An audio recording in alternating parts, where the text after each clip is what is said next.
ஆடி மாதத்தில் அம்மனுக்கு ஏன் கூழ் ஊற்றுகிறார்கள் ஏன் தெரியுமா? ஆடி மாதம் என்பது அம்மனுக்கு உகந்த மாதமாக கருதப்படுகிறது. சிவபெருமானின் அருளை பெறுவதற்காக பார்வதி தேவி கடுந்தவம் புரிந்தார். அவளது தவத்தால் மகிழ்ந்த சிவபெருமான், நீ தவம் செய்த இந்த ஆடி மாதம் உனக்குரிய வழிபாட்டு மாதமாக இருக்கும் என்றும் வரமளித்தார். அதனால் ஆடி மாதத்தில் அம்மனின் சக்தி பன்மடங்கு அதிகமாக அதிகரித்திருப்பதாக நம்பப்படுகிறது. இதன் காரணமாக ஆடி மாதத்தில் அம்மன் கோயில்களில் பால்குடம் நடத்துதல், கூழ் ஊற்றுதல் போன்ற பல வேண்டுதல்கள் பக்தர்களால் நிறைவேற்றப்படுகின்றன. பல உணவு வகைகள் இருக்க ஏன் கூழ் மட்டும் அம்மனுக்கு விசேஷமாக படைக்கப்படுகிறது? இதற்கு ஒரு கதை உள்ளது. முன்னொரு காலத்தில் ஜமதக்னி முனிவரின் மனைவி ரேணுகா தேவி தன் கணவரின் காக்க வேண்டிய அர்ஜுனனின் மகன்களால் கொலை செய்ததால் துக்கத்தில் தீயில் உயிரை மாய்க்க துணிந்தாள். ஆனால் பதிவிரதியான அவளை தடுக்க இந்திரன் மழையாக பெய்து தீயை அணைத்தார். இருப்பினும் தீயால் உடலில் ஆங்காங்கே கொப்பளங்கள் ஏற்பட்டன.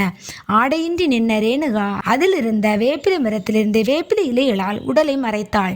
பசியால் வாடிய அவள் அருகில் இருந்த கிராமத்திற்கு சென்று யாசகம் கேட்டாள்.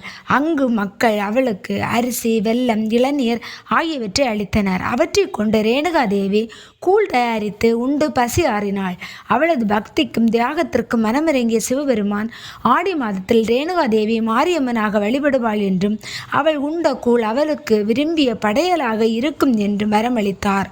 இவ்வாறு கற்பில் சிறந்த பதிவிரதியாகிய சிவபெருமானின் உயர்ந்த பக்தியுமாகிய ரேணுகாதேவி மாரியம்மனாகவும் கிராம தேவதையாகவும் வழங்கப்பட்டு கூழ் ஊற்றி வழிபடும் பழக்கம் தோன்றியது.